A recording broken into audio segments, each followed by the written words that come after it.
So I'll just get started, and as people walk in, feel free to sit wherever. So I'm Jessica Nelson, and I work at the Water Resources Center, but I'm here on behalf of the Le Sueur River Watershed Network to try to kind of raise up an example of folks talking about these downstream impacts of impaired waters and some solutions we have and progress we're trying to make in the watershed.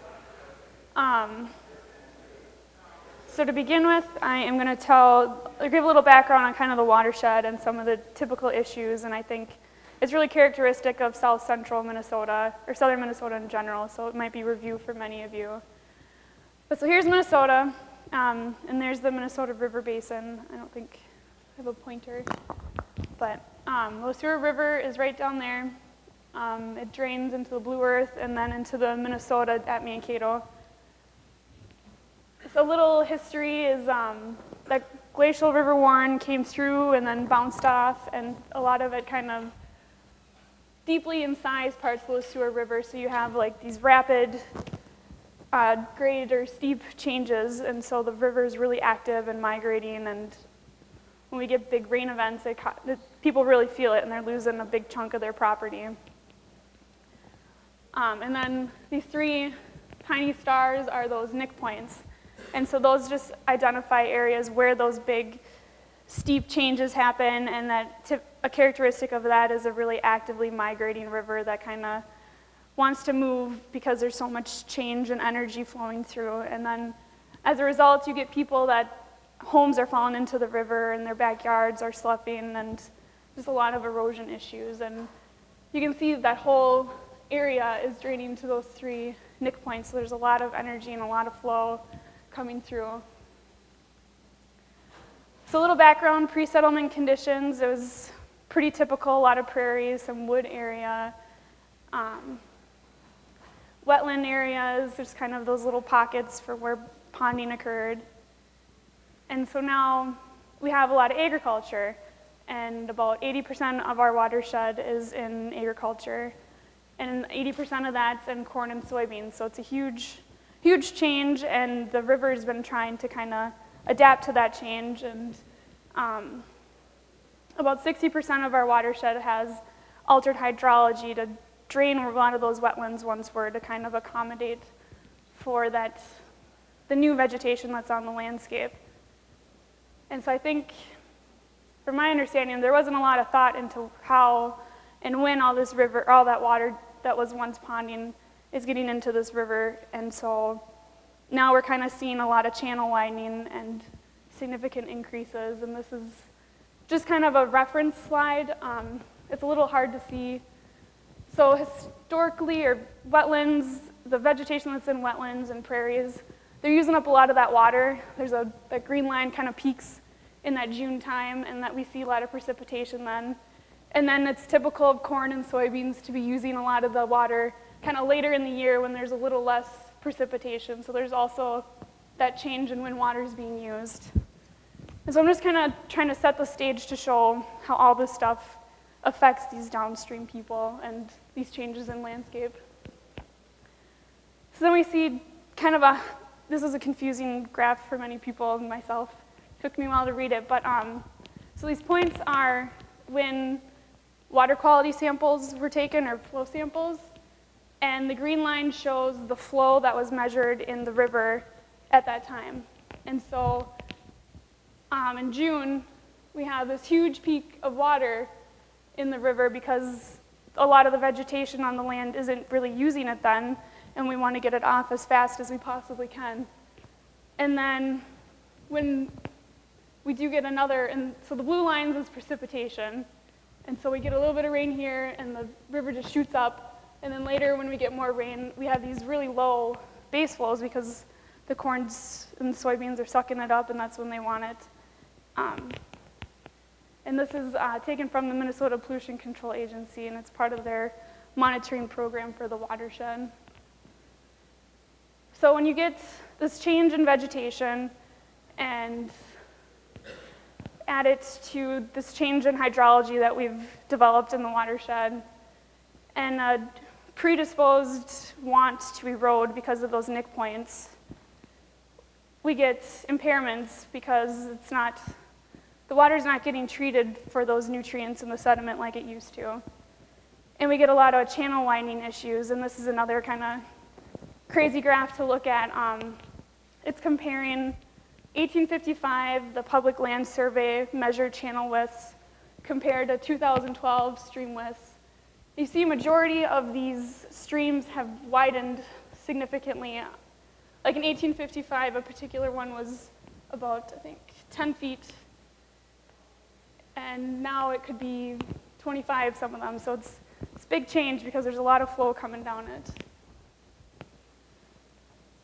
So in order to kind of address some of these issues that we see, we have data that shows this, and we have firsthand experience of people who have been losing land see this. And so the Lesueur River Watershed Network is a group of citizens, producers, recreationists, homeowners, local staff, just people concerned about trying to make this a more sustainable and productive place for everybody to live. And so in order to address some of these downstream impacts and control the flow, we've established 7 recommendations to clean up the river, and they include more stormwater management to kind of slow the flow, more experimentation and demonstration with temporary water storage, more strategically placed buffers, terraces, and grass waterways, and more communication and education.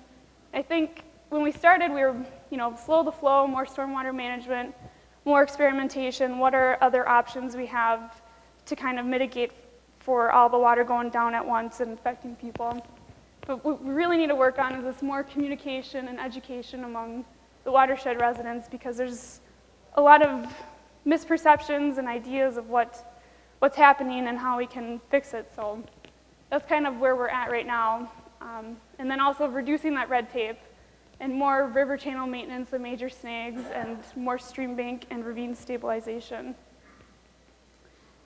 And then, so this is our steering committee, and a few of them are producers, and a few of them are living on a bluff right now that have lost 30 plus feet of their land because of when that big rain happened in June, and then there was the one in September. It just kind of all eroded away. Other affected communities is New Richland. In 2010, they had a lot of flooding problems, and now they're trying to figure out a way. The city's talking with the citizens and the producers that are draining into the city. How can we start putting storage on the landscape so we don't get flooded out, and kind of preserve some of these pieces of our community that we appreciate. And also, like, Jack McGowan's farm has been flooded out because of a lot of these flows. He's right at the end of the watershed. And other things is FEMA has been buying up homes downstream in the Lesueur River because they're dangerously close to falling in. And so a lot of people are being displaced. And then in St. Clair in 2010, they weren't able to flush their toilet for 2 weeks because their wastewater treatment plant was flooded, because all this flow just kind of ends up going in, and then it spreads out, and a lot of communities get affected. And then that bottom right one's in 2014 during June. So our next steps to try to address some of these issues, these downstream issues, Lesueur River Watershed Network is kind of figuring out where's the water flowing, where are there places where we can start putting water storage on the landscape. And Patrick Belmont's going to do a good job at explaining kind of what this vision is going to look like over lunchtime. And then we also just keep talking. There's a lot of meeting. We get a lot of comments that keep meeting and talking and not a lot of action, but we want these solutions to be sustainable, we want them to be long-term, and we want them to have an impact. A lot of times, projects go in and they don't necessarily have the effect that we want them to, because there's other people, we're all downstream from somebody, there's other people that are gonna be draining into our area, whether they know it or not, it's gonna affect that practice. So. And then we also wanna start kind of prioritizing some sub-watersheds where folks are passionate and interested and wanna do something. And so just trying to navigate them through that red tape, educate them on their options, and figure out where do we go from here. So these are just a couple of sub-watersheds in there, the Bull Run Creek watershed and Freeborn Lake, which is one of the headwaters of the Maple River in the beginning in our watershed. And there's also people not within our watershed being affected. There's the Lower Minnesota River Watershed District. They've been tasked with being in charge of dredging material in the Minnesota River.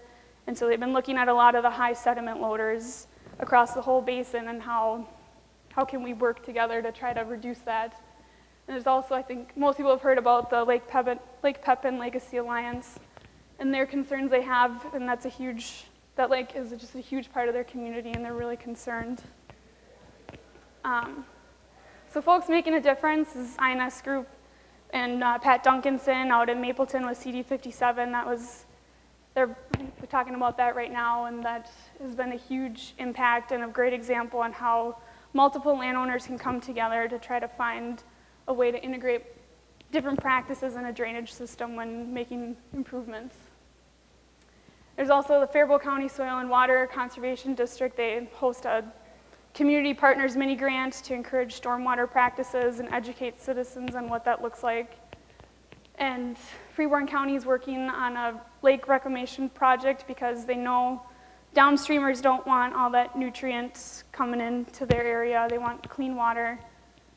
And there's other past work like the Greater Blue Earth River Basin Alliance, and there's a lot of good things happening, but it's not enough, and there's barriers, like with communication. There's people at different desks, and we get kind of caught up in our own work that we don't talk with each other and figure out how can we work as a watershed to solve these problems. And a lot of times, producers are out in the field. They're not checking their emails or their phone calls all the time. They need to get back when they can, and so we just got to figure out a way to communicate a little better. And another barrier is what is ideal water. One of the conversations we're having down in Freeborn Lake is, well, having algae green water is okay because we don't have any aquatic vegetation and then we can recreate, but that's not necessarily a good thing long term. Having clean water long term will benefit us. And so some things that are going on that at a bigger level, at the state level, is there's reports like the Minnesota Nutrient Reduction Strategy trying to address all the nutrients flowing down to the hypoxic zone and what can we as a state do to make a difference and help improve people's lives downstream from us and our lives locally too. And there's also the watershed restoration and protection strategy that the Pollution Control Agency has been working on, and that the Le Sueur River has had that completed, and they're going to other places to try to identify scientific solutions and local solutions, and how can we combine those so we can improve our benefits and not have so much risk anymore for losing land and crops. And there's also the One Watershed, One Plan that many agencies are working on. So there's a lot of people trying to figure out how can we work as a watershed to make these differences, because that seems to have the most impact. And a lot of these reports and plans are coming from elected officials and from state money and federal money, and so it's a direction we're going. I think it's really important when we're talking about those downstream impacts to consider all these reports and how can they work together and how can we explain it to local citizens that this is a priority and you need to be a part of this conversation because it's going to impact you as well. And there's also all these tools to help educate us on these decisions and plan a little better. There's the agricultural conservation planning framework, and the whole thing is to build up your soil health and put in these different best management practices. And the prioritized target measure application is another one that's going to help local staff planning. So I think in the future, the way that we've designed these projects are going to be at a bigger scale, and they're going to be using different tools. It's not going to be the typical walking out there and drawing a map so much anymore. There's a big push to be putting this all into the computer and measuring outputs, and so it's just something to I think is important for people to be aware of.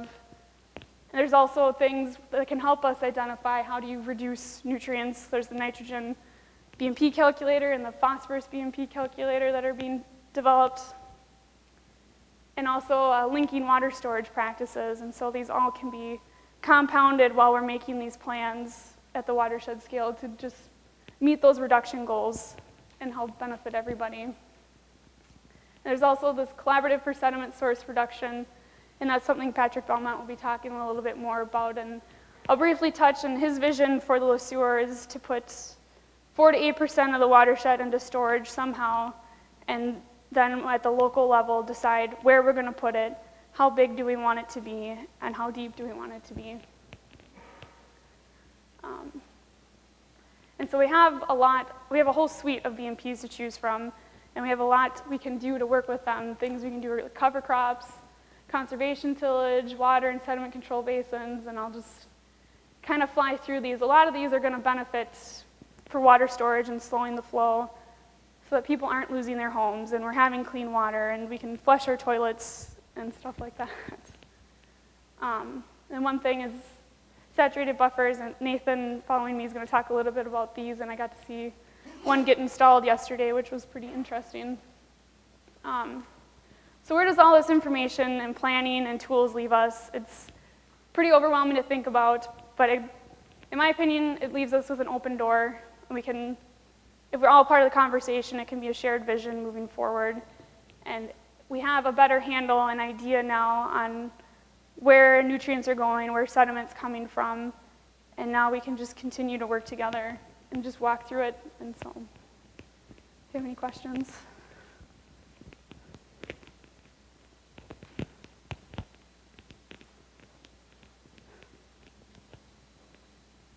So what are the key ways you've been keeping the ball rolling and keeping the local participants coming to the meetings? What's encouraged them to attend and be involved? I think the shared understanding and idea that having water storage is beneficial to the overall system, and a lot of people remember that there were sloughs and we didn't have a lot of these issues back then, and we've drained a lot of those sloughs and wetlands so we can keep up with productivity. And I think there's an appreciation for the value of those different storage areas, and people don't want to get flooded out, and they just you just keep the conversation and keep the education going, and that seems to be what stimulates people, their passion. Let me pitch you another softball. Uh-oh. How have you created this frank and open, honest dialogue that keeps people coming back to one? Communication, it's probably spent half my day calling and emailing people and checking in with producers, asking, how are things looking, what are your ideas, what are things we can do next, and then also working with the local county folk too. They're very open to ideas and suggestions, and it's just, this education thing is so key to getting people on board. And I mean, there's like I mentioned, there's all these reports and plans and state dollars getting into things that a lot of citizens aren't aware of because it's not in our day-to-day thing. So it's raising awareness and understanding. And we had Patrick Belmont come out the end of June, and he did a guided paddle down the Le Sueur River to kind of show where a lot of this erosion's occurring, where the old riverbed was, and how much it's moved. And then later we had a really frank discussion on buffers and erosion and water storage, and it's just keeping it really open and just showing people seems to have the most impact. And I know one comment or feedback was from a producer, and he said, I keep hearing all this stuff, but I didn't really realize how impactful it is on the Le Sueur River and these huge 200-foot bluffs and how much of it's eroding, and just seeing that is powerful. Hope that answers. Yeah. How many inches of rainfall would dominate Minnesota River in a normal year as an average? That is not a question I'd be able to answer. I apologize. What? I think the average annual runoff is about 7 inches. No, it's about 3 to 4. How many? 3 to 4. No, it's not very much. You see, a corn crop takes 20-some inches in each year. That the corn crop goes up and increases in yield. We're getting closer to 25, so there isn't much left to go down from agriculture. Where the biggest runoff, Mankato produces more water into the river in a short period of time than the rest of the county does. I think, and that's one of those things where I showed that graph is kind of when that water use is happening too, and when we're getting precipitation plays a big role. Because definitely during like later summer, it's just using up all the water and any precipitation that comes down. But if we get something before the crop's in or right after planting, that it's not able to use all that water up so readily as it would be later in the year. So that's where we see challenges in the early summer. And then that in 2010 when we had that September flooding too, that just, I don't think we were quite prepared to handle all that. Yeah, one of the really good things that Mark Seeley has done, our state climatologist, is at Waseca, which is the headwaters of the Osuru River watershed. He's shown how from 1950 to 1980, the average annual rainfall was in that 28, and now from 1980 to 2010, it's 35.8. So we've actually increased our annual rainfall 30%. And so we're actually using more rainfall because the yields are going up too. See? But you're right, the flow has increased a little bit, but Mankato is allowed to dump 2 inches per hour, and the agriculture is allowed to only can get a permit at a 1/2 inch per day with their tile systems. It's a huge difference. That's 100 times, well, 96 times greater. And that's why Mankato can produce more water in the river than the whole county can, right at the peak of the rainfall. That's something people don't even think about. And that, yeah, there's a lot of challenges that both urban and rural parts of the state have to deal with, and I think there's a whole stormwater task force that's addressing those concerns, and I know whenever new development needs to go in, they have to add, it's required to have, I think, like when a Walmart goes in, they have to have 5 to 7% of that has to be stored from the impervious surfaces that are displacing typical storage areas, and so the system's not perfect, and it's important to have that conversation so we can address a lot of these issues and kind of figure out where to put that excess water. If there is, I mean, some places might not be flooding, but there are people who are at like that point where there's 5 different drainage systems coming in their field, and then they lose 60% of it's underwater when we get the big rain events. So it's just, it's all about being strategic, because we got to figure out where's the best place to put it. It's not everywhere. There's some places that don't need it, but there are places that have a need, so. You know, how would we put a buffer on lakeshore property when it's all along? Yeah, we got a very steep mountain to climb. Just one conversation and discussion and meeting and keep moving forward. Yeah, Mark. My involvement with the river is mostly, most often is in canoeing, and several times a year we see them go up, especially the cod and these faster ones like where we see them go way high, way fast, and bring down great big slumps, huge slumps. Washington could go all the way across the river. You see that several times a year. It'll bring down the slump, it'll shed dirt all the way across to the other side, and then it'll wash it away, and then all that dirt just disappears neat and clean, and goes downstream. Goes up the shipping channel. And you see how these people in the lower in these Minnesota watershed that are paying taxes keep a shipping channel open to ship grain out when it's the dirt coming from up here is filling that channel up, and their taxes are paying for it. See how we'd like to see some change. The one group. Yeah. Thank you. I think on to Nathan to talk about his work. My name is Nathan Nutt. I'm an agricultural engineer with Ecosystem Services Exchange. And let me see if I can figure this out. Looks pretty. Got a little green button there, okay. Beautiful. So just a question. I know some of you are working ag. I think we're all involved with ag and water quality and watersheds. Some of us live more in urban areas, some more in rural areas. But a question I always like to ask is, why do farmers install drainage in the first place? I think this is a really important thing to discuss as we start my presentation. We don't just do it for fun. Now, maybe the contractors do, they also get paid for it, right? Maybe that's why they do it. But why does a farmer pay for drainage? Helps them grow better crops, helps them take care of the soil. There's lots of other reasons I'm looking at here. There's lots of reasons. There are lots of reasons, but I'd say those are two big ones.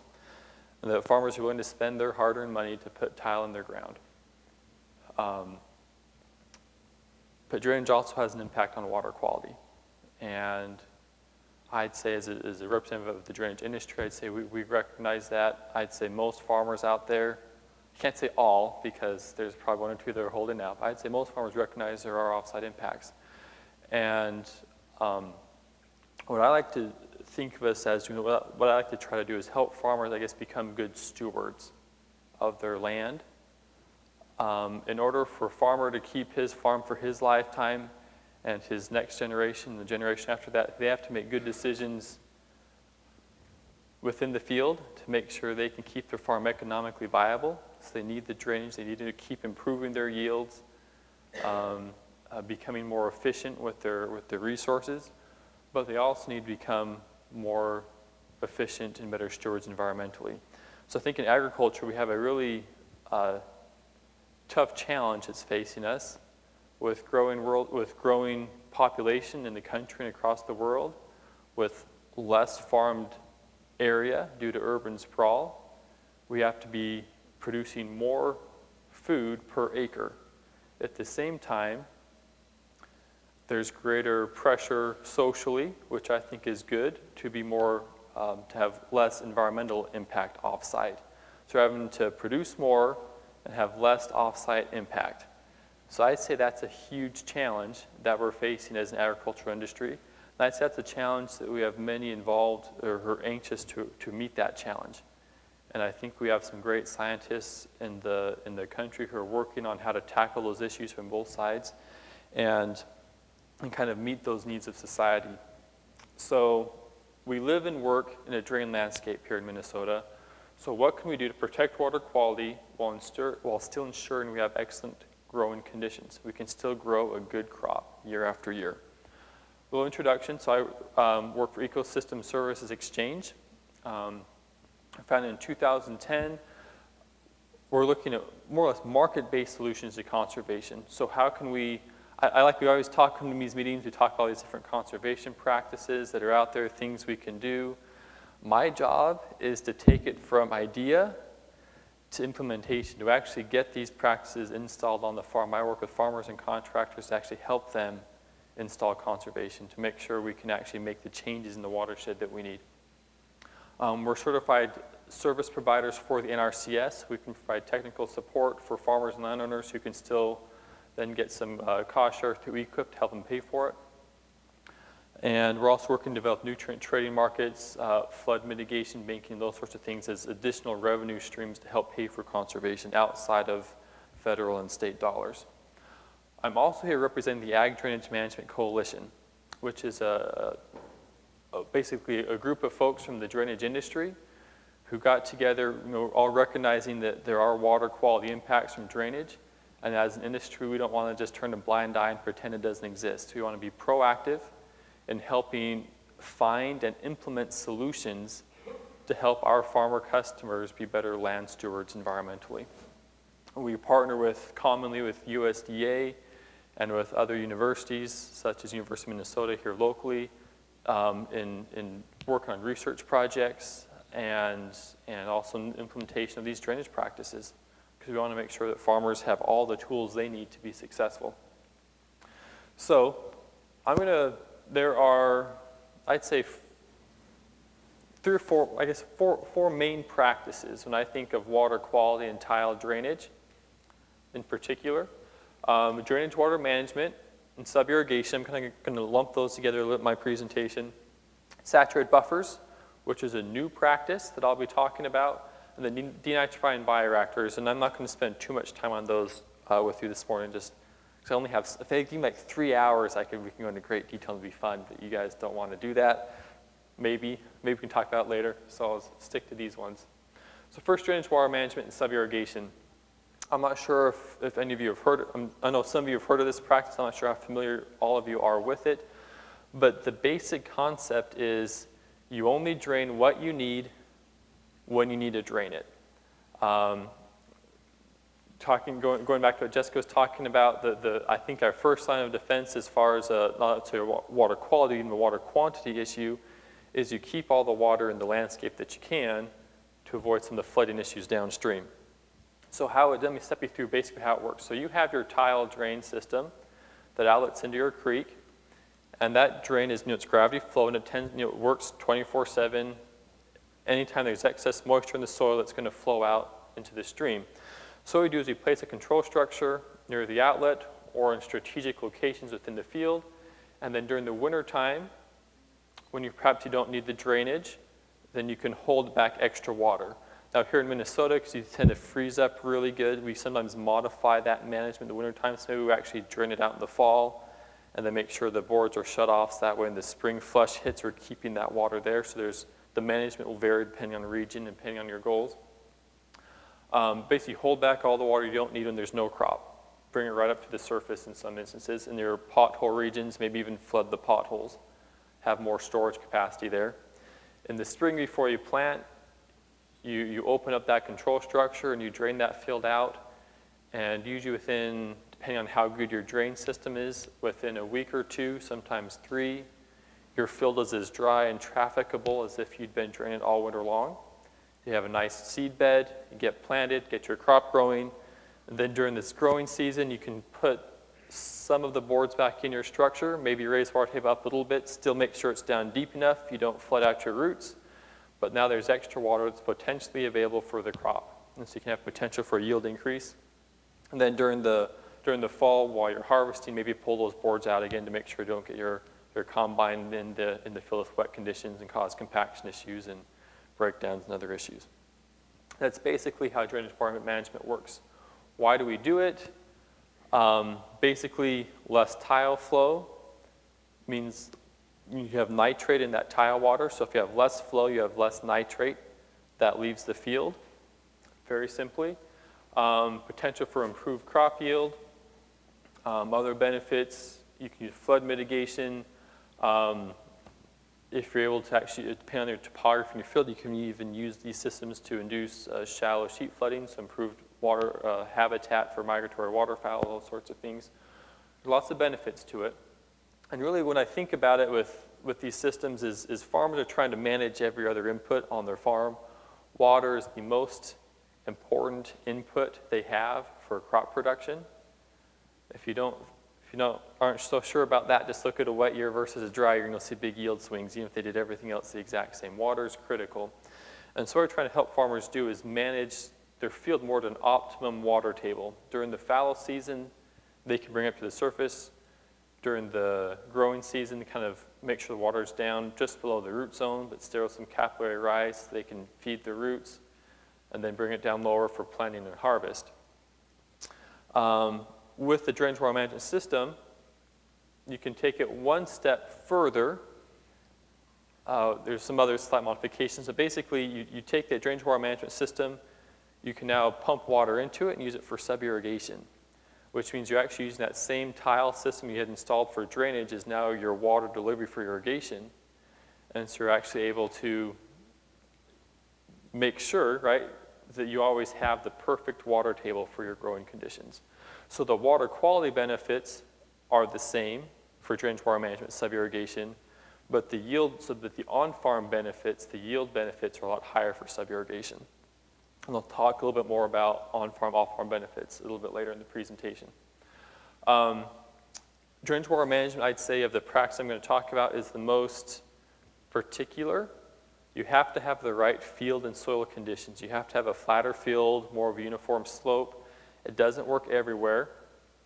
If you have an existing tile system, you can sometimes retrofit with success. Oftentimes you can't. It really just depends on your field topography And so these systems usually have to be designed from the get-go. So I always, whenever I'm talking to farmers, I say the best time to consider a managed drain system is before you put the tile in. Because I was working with one landowner, he had 2 fields, one that was had some tile in it, one that was untiled. He's going to put some new tile in. His other field, the one that already had tile, he had the original tile map. It's 100 years old, 110 years old. He actually had a map, which I found pretty incredible. So I was talking to him, I said, if you design your system to be managed, for the next 100 years, you have management options for your system. You can determine what's going to be best environmentally, agronomically, and you can manage accordingly. If you put it in a way that can't be managed, for the next 100 years, you don't have that option anymore, unless you basically have to abandon, destroy the entire system and redo it, which is a tremendous capital cost.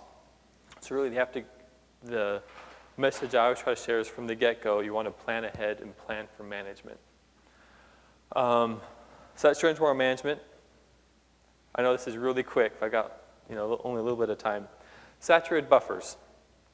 These are like the new kid on the block for water quality and farm drainage. I think they're pretty exciting. It's kind of hard to see that picture with the lighting, isn't it? Basically, it's a buffer. They look pretty much the same. So what's the difference? We've been talking about buffers earlier and in the meeting today, and they're put in mostly for treating surface water. The idea is that the water will flow across the buffer, hit the grass, slow down, drop out the sediments and the nutrients, and then continue on slowly into the stream. But we've got a lot of tile drainage in the state, and it's continuing to increase. And so we have these lovely little pipes that flow underneath the buffers and basically short circuit the entire process. And so what this practice does is we're basically reconnecting this tile line with your buffer system. And so as the tile leaves the field, it comes into this control structure, which has a series of stop logs to manage water table elevations. And then this box then distributes the water through another tile called a distribution line that runs underneath the buffer. And so then using the structure, you then raise the water table in the buffer to maybe 1.5 feet below the surface. So when I say a saturated buffer, it's not muddy on top. The top is still firm, but the subsoil is now saturated. Subsoil is now wet. And so you have all this nutrient-rich water is flowing underneath the grass, underneath the buffer, and seeping laterally into the ditch. And as it's moving across, the nutrients are being removed through 2 major pathways.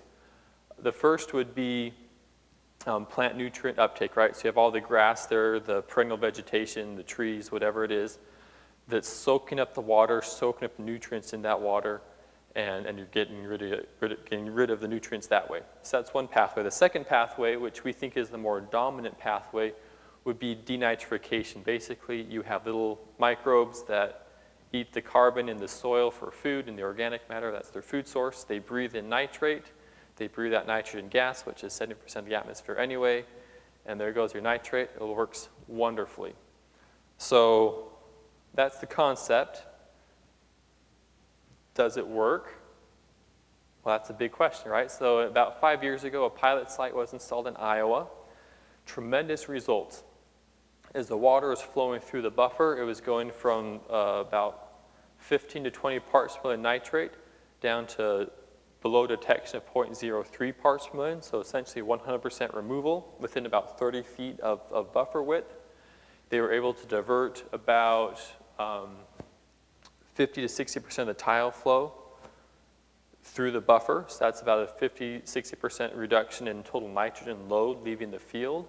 They worked fantastic. And so the ADMC received a grant from both NRCS and FSA to install 15 more buffers in 4 states. And we're actually, 1 month from today, we'll be ending the monitoring for that 3-year project. And so we're starting to compile all the results now, and it's pretty exciting. But we've been monitoring water flow, water quality, both nitrogen and phosphorus sampling has been going on. We've been looking at soil parameters, checking for stream bank instability issues that may arise from the practice. And overall, it's been working great. This image just kind of shows like I said, it's hard to see with the lighting in this slide. But basically, we have the cropped area here with the waterway coming down, The tile mains right here intercept out the structure and ran a distribution line for about 500 feet on either side. And then we're pulling groundwater samples in 3 locations and as it's moving from the distribution line towards the creek. And so that's how we're determining how effective it is as far as removing the nitrate from the water. So like I said, the pilot site, over 50% reduction.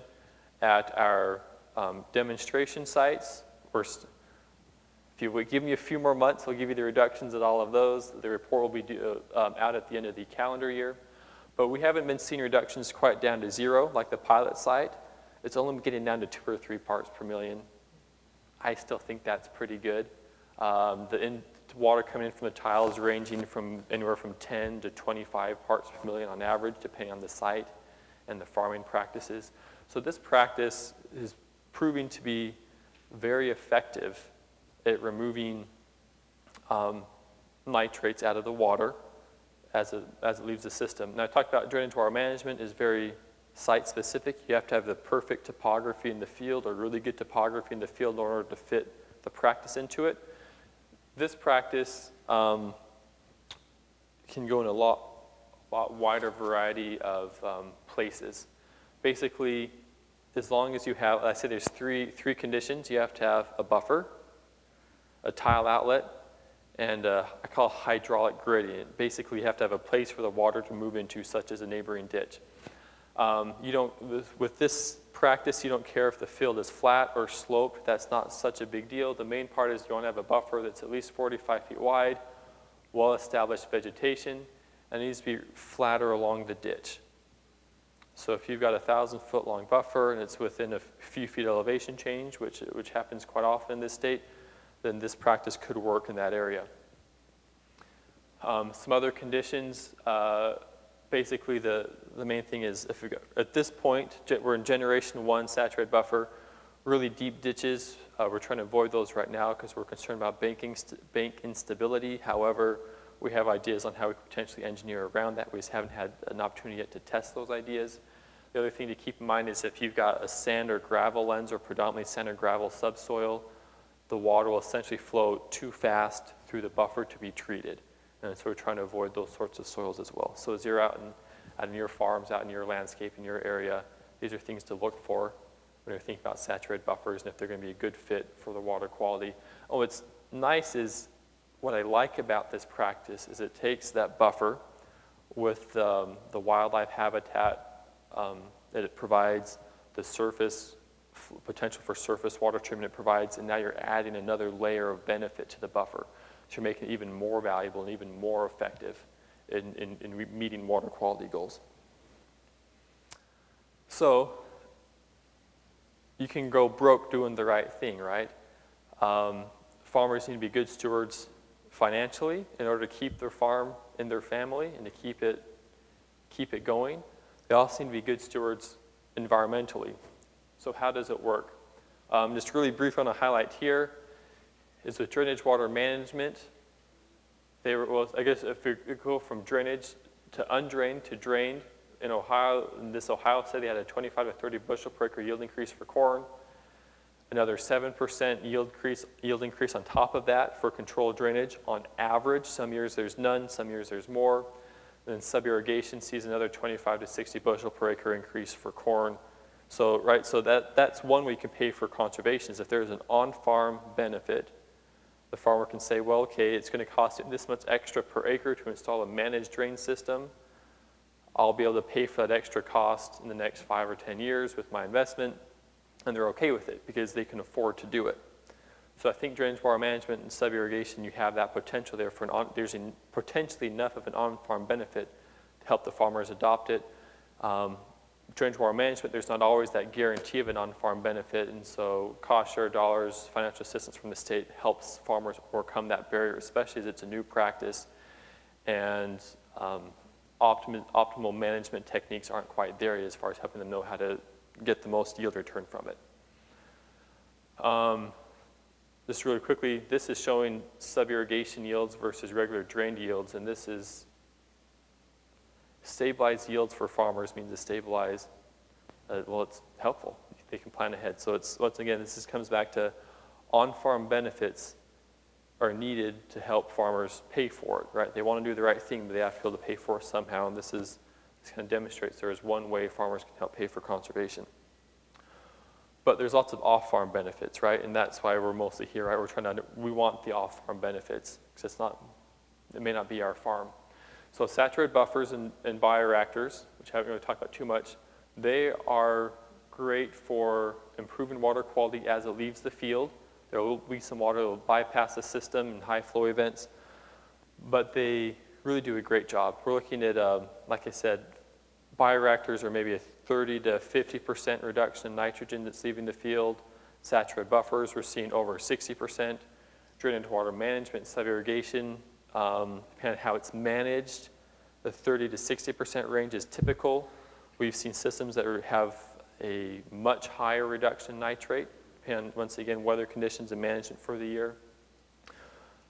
And some of these practices are more effective than others, cost-wise, for removing nitrogen. Drainage water management can be very effective at removing, as far as cost per pound of nitrogen removed, depending on how it's managed, maybe even, oops.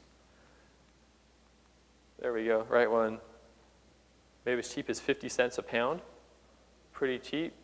Saturated buffers, maybe 90 cents.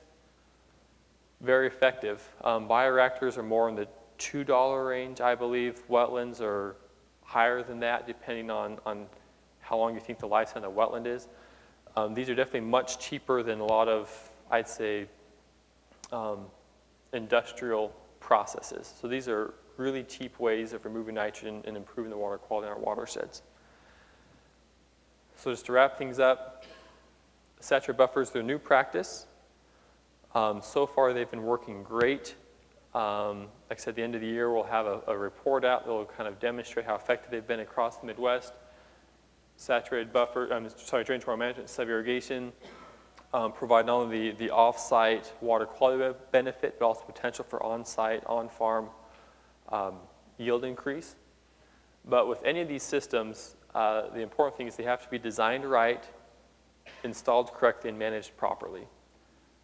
I think something to keep in mind, an important thing to keep in mind is, farmers are individuals.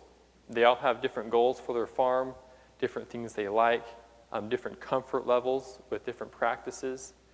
And in a voluntary system like the one we have, I think that we need to approach in the way that our company tries to approach things, is that we are giving farmers tools so they can better manage their farm, both financially and environmentally. We want their farm and operation to be successful. If they spend all their money on conservation, they're going to go broke, the farm's going to get sold, and the next guy may not care about conservation. And so we want to keep our good stewards farming, and we want to help them be successful and pass it on to the next generation. And we also want the environment to be in a good shape for the next generation as well. Farmers tend to take the long view of things, and I think we need to take the long view of things well as we're talking about conservation on the landscape and how we can help farmers do the best job they can. So that's all I have for the presentation. I think we've got some time for questions. If you have any, you can always contact me later if you have more specific questions about farms you have, or if you have questions about implementation, but I'll take a few general ones now. Why the 8-foot limit on saturated buffers? For the ditch depth. So the question was, thank you. The question was, why is there an 8-foot limit on the ditch depth for saturated buffers? Right now there's an interim standard in Iowa, and I think Minnesota may have adopted as well for saturated buffers from the NRCS. The reason we put that in there is we're creating a lot more seepage through the ditch bank with this practice. And we're concerned that if we're creating we call a seepage face, basically where the water's starting to enter in, if we have too much water coming in, we're going to start pushing that bank out because it's now saturated, more unstable. And so at this point, we're thinking as long as you keep the ditch shallow, you won't have those instability issues. And like I mentioned, though, we have ideas for how we can engineer around that. We just haven't had a chance to test those ideas yet. And if they're successful, then it doesn't matter how deep the ditch would be, as long as it has some other design features put into it. It's a good question. Here. So right now I have a field and I have 50-foot buffer strips already, just I added a long time. And it goes into a, what's called a lake, it was a wetland, you know, we dammed it up so it's a lake now. But anyway, I have my tile that comes down right now from my field and goes directly, you know, it goes across the buffer actually for most of the way and goes in. I could come along that whole entire wetland with the tile just kind of flat, a little bit below my outlet, and just have it diverted in so we would fill that up before it would run into the thing, and that wouldn't that serve the same purpose? Yes. Yeah, so his comment was basically he has a wetland or a pond, and then there's the grass, it's big, and there's the grass buffer area around it, and he has a tile coming in through the buffer. And so he asked, could he just use basically the same practice on that system? And the answer is yes. You don't necessarily have to have a creek or stream there or a ditch that you're flowing into. Because you're doing the same thing. You're able to elevate a water table in the grassed area, and there's a place where the water can gravity flow down into the wetland or into the pond or whatever you've got. And so what you're doing now is you're cleaning the water before it hits that water body. And so so these could be around. You have lots of lakes here in Minnesota. I live in Iowa right now, so you have a lot of lakes here in Minnesota. These could be along the lake shores, is a way to help treat the water before it enters into the lake. That tile water. It's a good question. Question over there in the back. Two questions. One is in your cost analysis. Uh-huh. Did you consider into that the state or federal cost share that No. could go into it? Nope. That was strictly, and that was a very rough cost estimate. I'll say it right now. Is basically this practice cost $4,000 installed. You're removing for saturated buffer. You're on average. Or you're removing 225, 250 pounds of nitrogen per year. This is the cost over a 20-year lifespan of the practice. Okay, so actually then if we were to be able to achieve some cost share either from the local watershed or wherever from, actually that would provide greater benefit cost. It would reduce the cost to the landowner. Right. The second part of that is does your cost also include, like we had a number of the states that NRCS has made some decisions regarding disaster areas because it's been so wet, so you had a no plant, situation. Does your per acre benefit or your bushels per acre benefit here account for years like that? The question was, do my cost estimates account for prevent planting in those other conditions? The answer would be no. This is just kind of assuming you had a crop production. You actually have to plant a crop and get it going. Those just be yield increases those are average, right? So I had that one graph showing yield with the sub-irrigation is fairly stable and the drainage went all over the board. So those are straight averages. So on average over 10 years, so this will be the bushel increase, this will be the cost difference. Those are averages. Got a question right here? With your saturated buffers thinking about performance over time, does the treatment capacity of the soil change when it stays saturated for long periods of time? That is a good question. The question was, does the performance of a saturated buffer decrease over time due to the saturated conditions? We haven't had buffers in long enough to answer that question, to investigate that question specifically. As a part of our project, what we monitored, we took soil samples at the start of the project, and at the end of the project, we'll be taking them within this next month. And one of the things we measured was soil organic matter, soil carbon, right? So that's the food source to help kind of keep the denitrification engine going. And so we're going to look and see if we had, now granted 3 years is a very short time to see if there's been any decrease in organic carbon.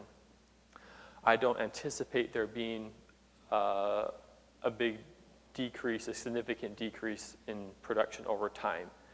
Because while we are using the organic matter, also, right, we're still growing grass on top of it, and I'd say we have more water available, so the chance that there's probably going to be more grass, more biomass that's growing, and so you have the chance, there's a good opportunity to be actually able to replenish the organic carbon in a rate similar to what it's being maybe utilized by the microbes.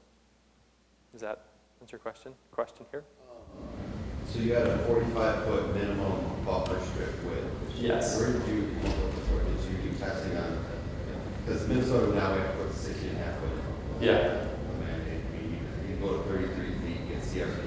Mm-hmm. Where does the 30 or the 45 feet come? So that is an estimate based on what we currently know. Like I said, I'd say 3 months from now, 4 months from now, we'll know a lot more because we'll actually be doing the analysis on our data from the last 3 years for these 15 sites. Where that number came from, though, is what we've observed is it's typically taking about 20 to 30 feet of buffer width as far as water movement to get make sure that we're going to get optimum and complete reduction of nitrogen through that system. And so you have to have basically at least 30 feet from the tile line to the stream or to the lake or whatever your source is. And then the extra width is part of a design parameter. We typically put that distribution line a certain distance away from the field to make sure we're not elevating watering the crop area too much. Also provide easier access for maintenance and things like that. So that is not a hard number, right? We're still in development and research. It's a brand new practice, so we're still developing that number. Gary, you have a question or comment? With a narrower buffer, I mean, you could put the structure up into the field. Given that, of course, it would be an obstacle, it could be in the way, but. Correct. You could potentially do a narrow buffer, and maybe it'd take more management. Perhaps it wouldn't be as effective, but is it still effective enough to be worthwhile? Perhaps. I'd say we're in generation 1 saturated buffer, and generation 2 will be looking, or 3 or 4 will be maybe looking at really screwing down on the buffer widths. So there's really a lot to learn still. But I would say overall the practice we've been able to observe is it works great. It's effective. It's not very expensive. $4,000 is the estimate. I was meeting with a farmer yesterday at a meeting. He said his cost $3,000 to install. He paid $12,000 or $13,000 for a bioreactor right next to it, and he's going to get similar water quality results. So I mean, they're very effective. And so I think there's a lot, and plus there's a lot of appropriate ground within the state of Minnesota where these things could be used.